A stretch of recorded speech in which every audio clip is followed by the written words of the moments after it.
Vídeo de número 10, estamos falando do decreto 58052, concurso DETRAN em São Paulo.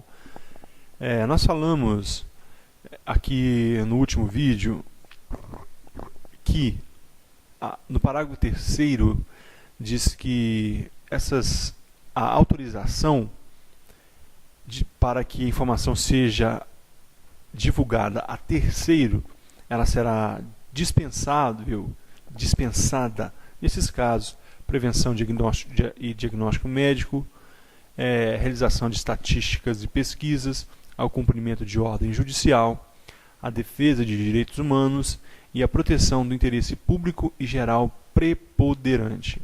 E nós paramos no parágrafo 4º. O parágrafo 4º diz que a restrição de acessos a documentos, dados e informações relativos à vida privada, honra e imagem de pessoa não poderá ser invocada com intuito de prejudicar o processo de apuração de irregularidades em que o titular das informações estiver envolvido, bem como em ações voltadas para a recuperação de fatos históricos de maior relevância.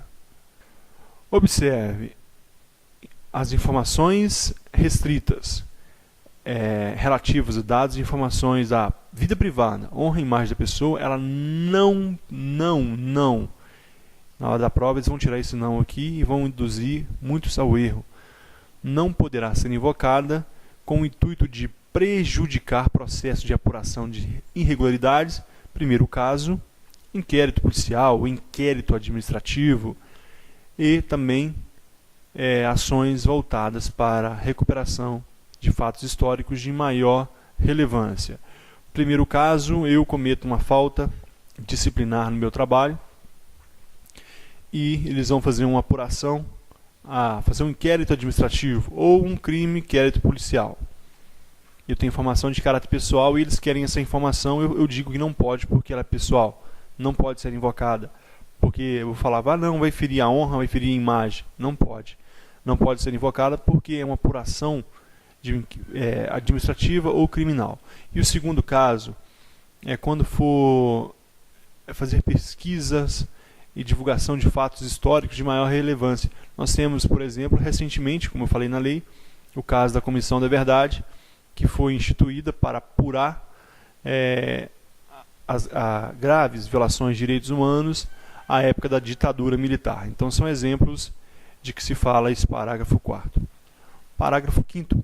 Os documentos, dados e informações identificados como pessoais somente poderão ser fornecidos pessoalmente com a identificação do interessado.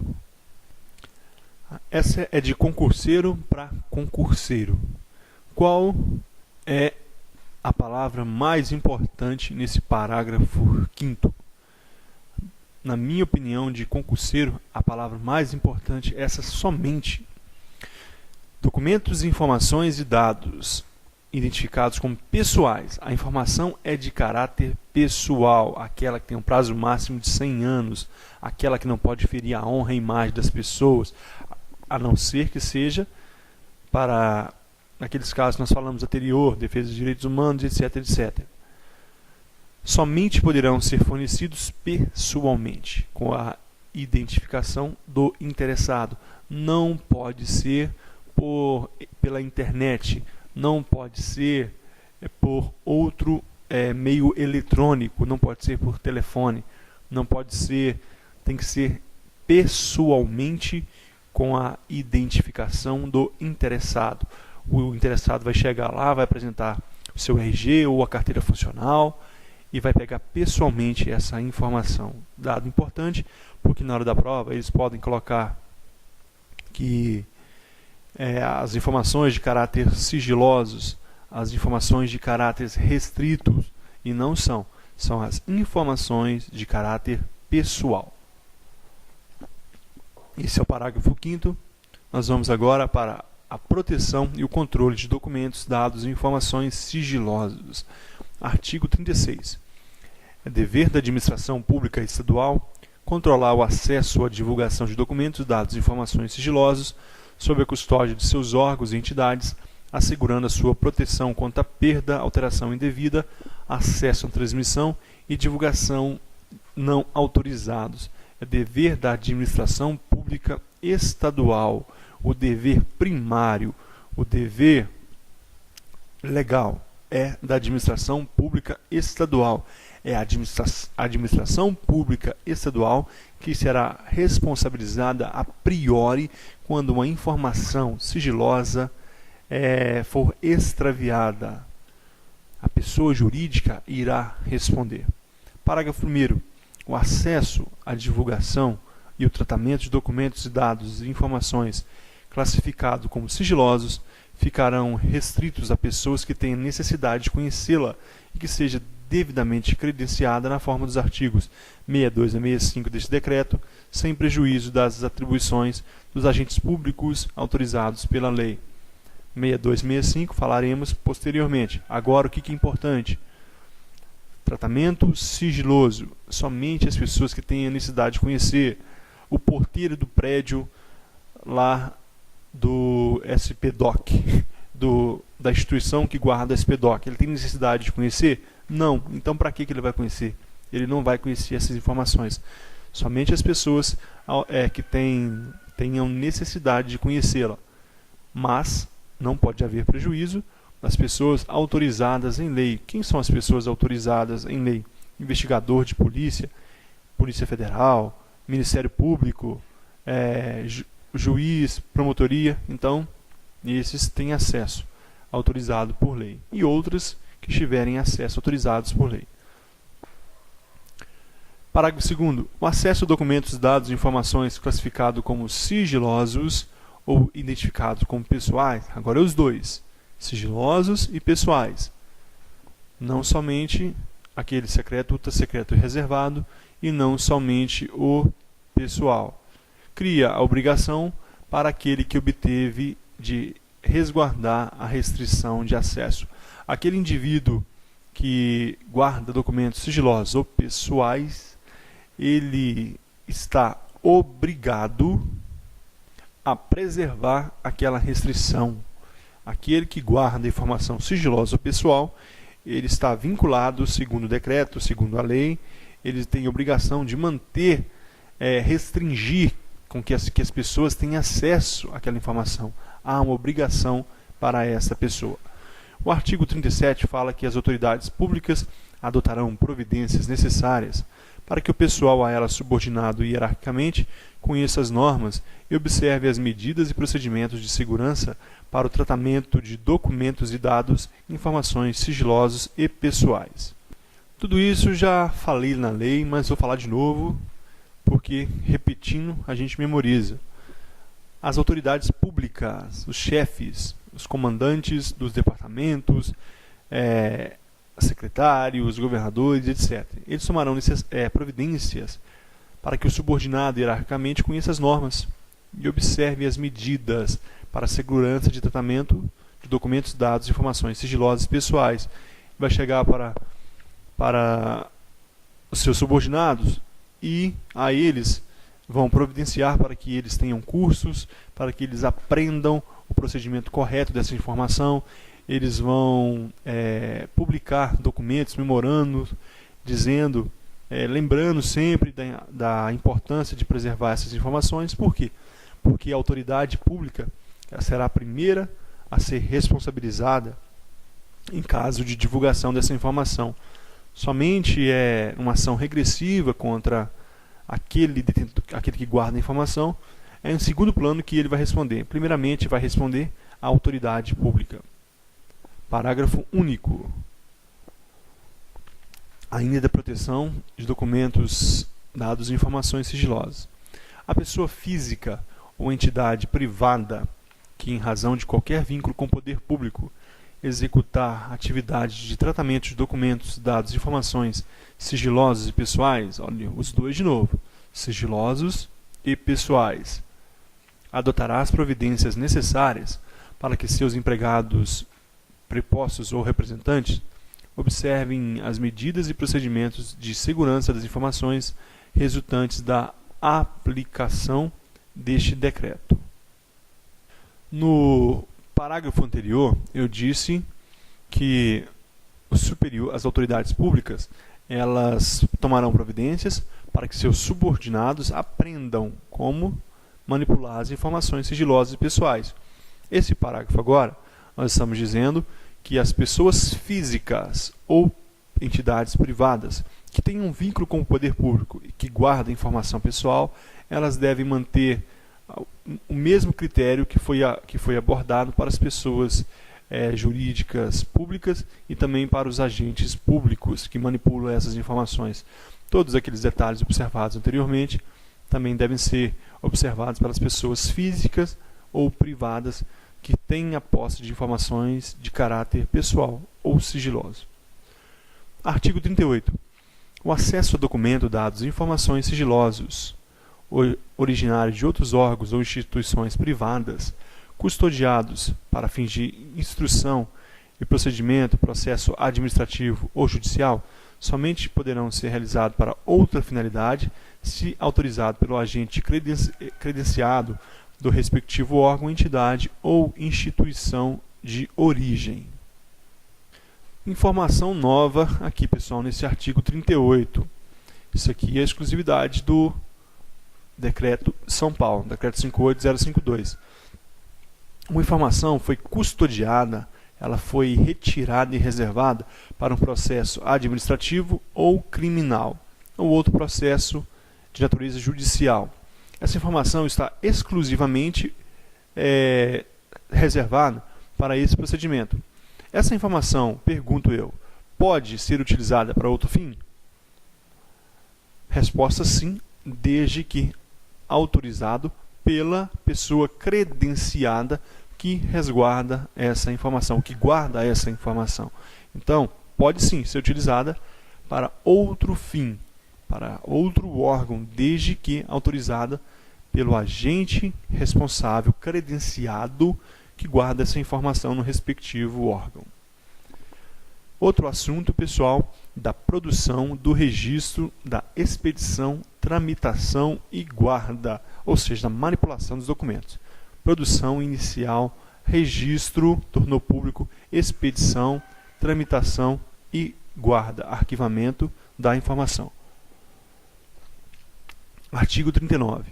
A produção, manuseio, consulta, transmissão, manutenção, guarda de documentos, dados e informações sigilosas observarão medidas especiais de segurança. Artigo 40.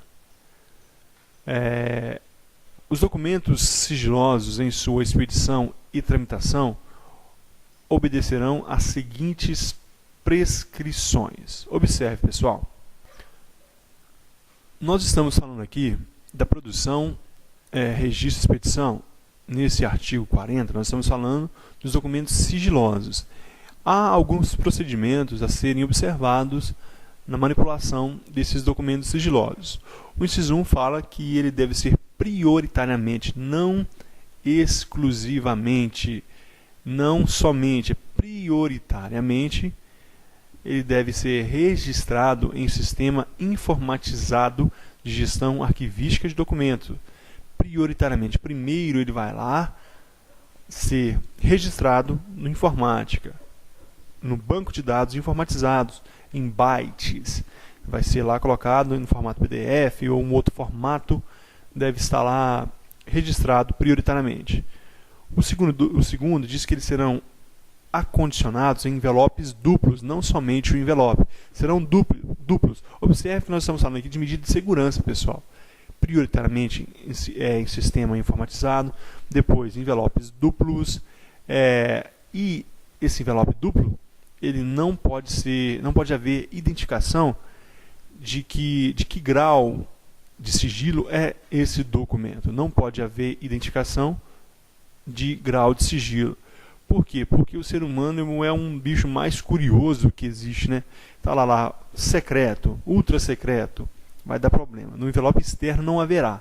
Então observe, prioritariamente em sistema informatizado, serão acondicionados em envelopes duplos. Nesse envelope duplo não haverá indicação do grau de sigilo. Ainda temos mais, o envelope interno será fechado, lacrado, expedido mediante relação de remessa, que indicará necessariamente o remetente, destinatário número, registro e o grau do sigilo. O grau do sigilo será mencionado no envelope interno. Como eu falei aqui anteriormente, serão acondicionados em envelopes duplos. Um envelope externo e um envelope interno. O envelope externo não constará qualquer indicação. O envelope interno, sim, vai estar lá o número, o grau de sigilo, ele deve estar fechado, lacrado, ele deve ver o remetente, destinatário, número de registro e o grau de sigilo, para que não haja desvio, para que não seja aberto por pessoa não autorizada, para que número de registro, para que não se perda esse documento. E o 5 fala que para os documentos sigilosos digitais deverão ser observadas as prescrições referentes à criptografia. Nós falaremos posteriormente sobre a criptografia dos documentos públicos, esses documentos sigilosos pessoais. A criptografia é um método de segurança da informação. Existe a criptografia simétrica, a criptografia assimétrica. Uma usa uma chave pública e outra privada, outra usa somente chaves públicas, e esses métodos devem ser observados. Então, criptografia, nós falaremos posteriormente sobre a criptografia, mas deve ser observado, então, nesses documentos sigilosos. Artigo 41. A expedição, tramitação, entrega de documentos ultrasecreto e secreto, agora os dois, ultrasecreto e secreto, deverá ser efetuadas pessoalmente por agente público credenciado, sendo vedada sua postagem. Observe, pessoal, documentos ultrasecreto e secreto não vai pelo correio, não vai pedir por motoboy levar esse documento. A expedição, tramitação, entrega será feito pessoalmente por agente público credenciado. Não estamos falando aqui de qualquer documento, nós estamos falando aqui de documentos que, se extraviados, vai ferir a honra e a imagem das pessoas, documentos que, se extraviados, pode causar grandes problemas econômicos, podem causar especulação financeira e fazer um Estado e um país entrar em crise. Nós vimos recentemente nos Estados Unidos informações que foram divulgadas. Todo mundo sempre soube que os Estados Unidos ele manipula o resto do mundo e que ele observa o resto do mundo. Todo mundo soube disso, mas isso veio à tona com provas. Então aquilo causou uma especulação naquele país e um incômodo externo muito grande. Então esse tipo de informação, secreto e secreta, deve ser pessoalmente vedado a sua postagem. É vedado você colocar isso num envelope e mandar pelo correio. Não se pode fazer isso. Parágrafo único. A comunicação de informação de natureza ultrasecreta e secreta, de outra forma que não prescrita no caput desse artigo, só será permitida excepcionalmente em casos extremos, que requerem tramitação e solução imediatas, em entendimento ao princípio da oportunidade e considerados os interesses da segurança da sociedade e do Estado, utilizando-se o meio adequado de criptografia. Esse parágrafo único quer dizer o seguinte: é uma informação secreta, ultrasecreta, que deve ser enviada, imagine, no estado de São Paulo, lá para o estado do Amazonas ou para Brasília, e precisa de uma solução imediata. É algo que não dá tempo de pegar um agente público autorizado, credenciado, colocar ele no avião com essa informação e levar. É coisa urgente que deve ser resolvida prontamente. Então pode ser resolvida isso por meio digital, por meio de remessa. É lógico, o que eles vão fazer? Eles vão usar não a internet, mas a extranet, duas intranets ligadas. Vai ter o VPI lá na informática. A gente estuda um caminho particular para envio dessa informação por meio de criptografia, eles vão criptografar essa informação e vão enviar VPI ou VPN em direção por e-mail. Então, em casos extremos de necessidade relevante, considerando a oportunidade, o princípio da oportunidade que não pode ser desprezado, o princípio da oportunidade deve ser observado, então não se pode desprezar esse princípio e deve considerar então o que? Interesse da segurança da sociedade e do Estado. Então eles não vão perder uma negociação milionária porque não dá tempo. Então pode enviar, por exemplo, nesses casos urgentes por e-mail ou por outro meio digital. E nós chegamos aqui ao final do vídeo número 10 e até o próximo vídeo. Muito obrigado a todos.